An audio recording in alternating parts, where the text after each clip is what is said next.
الحمد لله رب العالمين والصلاة والسلام على سيد الأنبياء والمرسلين سيدنا ومولانا محمد وعلى آله وأصحابه أجمعين. أما بعد فأعوذ بالله من الشيطان الرجيم. بسم الله الرحمن الرحيم. شهر رمضان الذي أنزل فيه القرآن هدى للناس وبينات من الهدى والفرقان. وقال النبي صلى الله عليه وسلم: تعاهدوا هذا القرآن فإنه أشد تفصيا من صدور الرجال من الإبل في عقلها، او كما قال صلی اللہ علیہ وسلم. سمٹ کے بچوں قریب آ جاؤ. محترم حفاظ کرام، عزیز بھائیوں، آج کا یہ اجتماع معمول کے مطابق رمضان مبارک کے شروع ہونے سے پہلے حفاظ کرام کو کچھ ہدایات دینے کے لیے اور یاد دہانی کرانے کے لیے منعقد کیا گیا ہے. رمضان مبارک کے مہینے کو قرآن پاک کے ساتھ اور قرآن پاک کو رمضان مبارک کے ساتھ خاص مناسبت حاصل ہے. اللہ جل شانہ نے قرآن پاک کے اندر رمضان مبارک کی عظمت کو بیان کرنے کے لیے، رمضان کا تعارف کرانے کے لیے قرآن پاک کا حوالہ دیا اور قرآن پاک کی عظمت کو بتانے کے لیے رمضان مبارک کا حوالہ دیا. چنانچہ فرمایا: شہر رمضان الذی انزل فیہ القرآن. رمضان کا مہینہ وہ مہینہ ہے جس میں قرآن نازل کیا گیا. اس سے رمضان کے مہینے کی عظمت معلوم ہوتی ہے کہ قرآن جیسی عظیم الشان کتاب نازل کرنے کے لیے اللہ جل شانہ نے اس مہینے کا انتخاب فرمایا. دوسری طرف فرمایا: انا انزلناہ فی لیلۃ القدر. ہم نے قرآن کو شب قدر میں نازل کیا، یعنی شب قدر کی عظمت کو بیان کرنے کے لیے یہ حوالہ دیا گیا کہ اس رات کا اللہ تعالیٰ نے قرآن نازل فرمانے کے لیے انتخاب کیا. یہی وجہ ہے کہ رمضان مبارک میں خاص عبادت قرآن پاک کے تعلق سے مشروع قرار دی گئی، جس کو نماز تراویح کہتے ہیں، جس میں 2 سنتوں کی ادائیگی کی جاتی ہے. ایک 20 رکعت تراویح با جماعت ادا کرنا اور دوسرے تراویح کے اندر 1 مرتبہ مکمل قرآن پاک کی تلاوت کرنا. یہ 2 مستقل سنتیں ہیں. پورے مہینے رمضان مبارک کا چاند ہو جانے سے لے کر عید کی چاند رات سے پہلے تک ہر رات میں 20 رکعت تراویح با جماعت ادا کرنا یہ ایک مستقل سنت ہے، اور تراویح میں پورے قرآن پاک کا پڑھنا یا سننا یہ مستقل سنت ہے.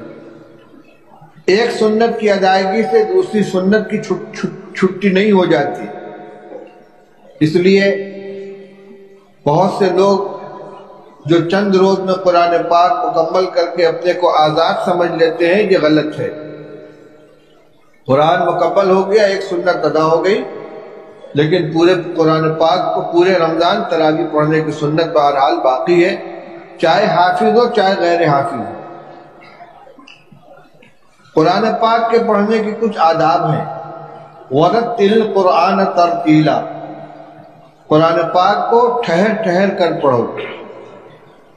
ہمارے ماحول میں الحمدللہ قرآن پاک کے پڑھنے پڑھانے کا جو معمول ہے، خاص طور سے جامعہ اسلامیہ میں حضرت حافظ عبدالرحیم صاحب رحمۃ اللہ علیہ کے دور سے، اور اب بھی وہی سلسلہ چل رہا ہے کہ نورانی قاعدہ پڑھا کر حفظ کا آغاز کرایا جاتا ہے اور قرآن یاد کرایا جاتا ہے تجوید کی رعایت کے ساتھ. پہلے کے دو چیزیں الگ الگ ہوا کرتی تھی. حفظ کا ایک عمل ہوتا تھا، جیسے تیسے قرآن پاک کو یاد کر لیا، اور قرأت مستقل ایک فن کے طور پر سیکھا جاتا تھا قرأت کو. لیکن اب ابتدا سے قرآن پاک کی تصحیح کی جاتی ہے. تو جس طرح سبق سناتے وقت اور یاد کرتے وقت قرآن پاک کو تجوید کی رعایت کے ساتھ ٹھہر ٹھہر کر پڑھتے ہیں، تراویح میں بھی اسی طرح ٹھہر ٹھہر کر پڑھنا چاہیے. رفتار تیز ہو لیکن حروف کی ادائیگی صحیح ہونی چاہیے. صفات لازمہ کا ضرور اہتمام کرنا چاہیے. غنہ وغیرہ اور مد وغیرہ کو ترک نہیں کرنا چاہیے.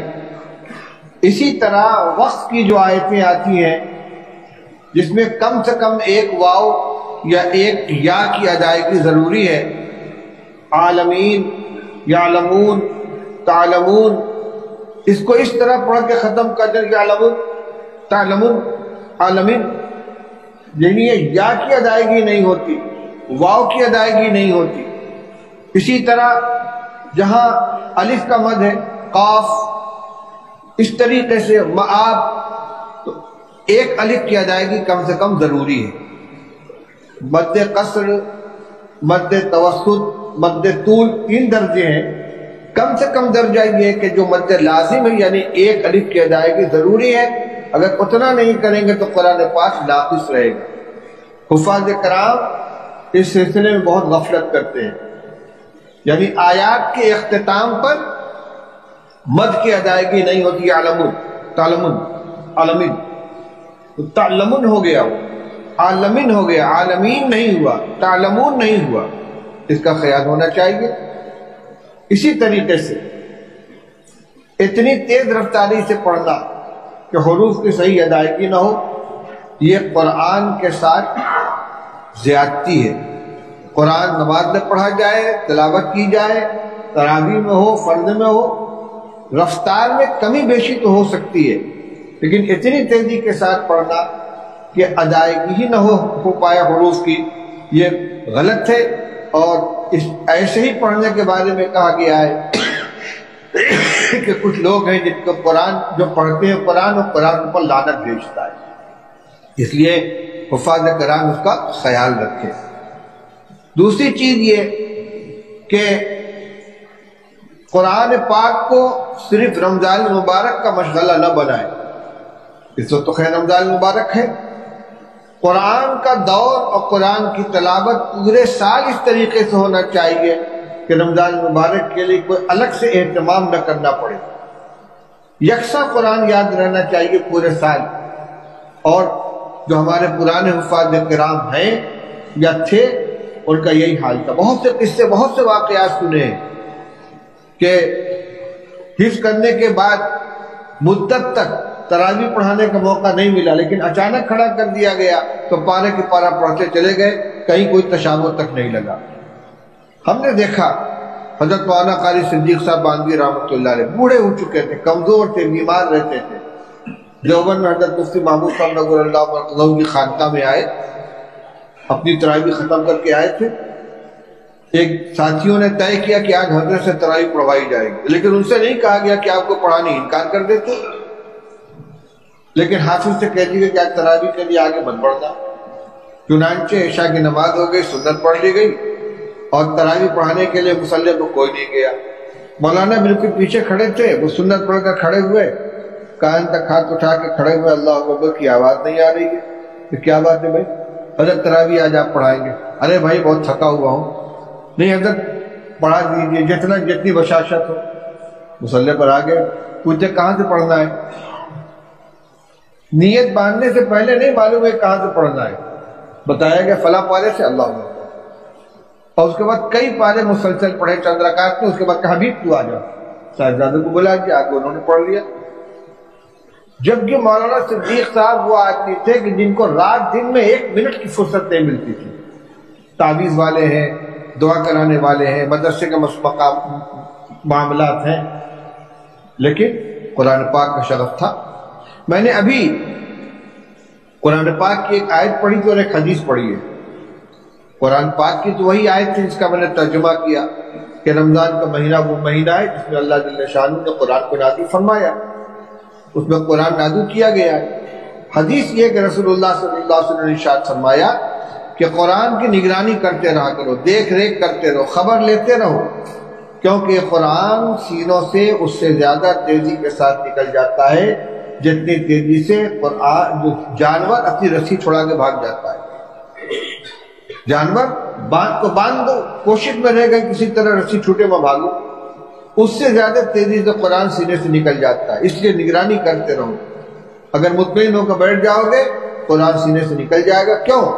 اس لیے قرآن اللہ کا کلام ہے اور اللہ تعالیٰ کی ذات مستغنی بھی ہے، غیور بھی ہے، بے نیاز بھی ہے اور بڑی غیرت والی ہے۔ محتاج بن کر قرآن کے ساتھ ہم جڑیں گے تو ہمارے سینے میں محفوظ رہے گا، اور ذرا سا بے نیازی برتیں گے تو اللہ کی غیرت اس کو برداشت نہیں کرے گی، چھین لی جائے گی یہ دولت۔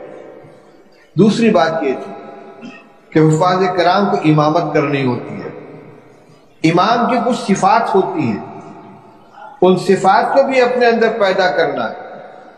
ایسا نہیں ہے کہ تراویح کے امام کی کچھ اور صفات ہو، پنجگانہ امام کے لیے کچھ اور صفات ہو۔ امامت بہرحال نماز کا ایک بہت اہم منصب ہے۔ رسول اللہ صلی اللہ علیہ وسلم فرمایا الامام ضامن والمؤذن مؤتمن، امام تمام نمازیوں کی نماز کا ضامن ہوتا ہے، سب کی نماز اس کے نماز کے اندر رہتی ہے۔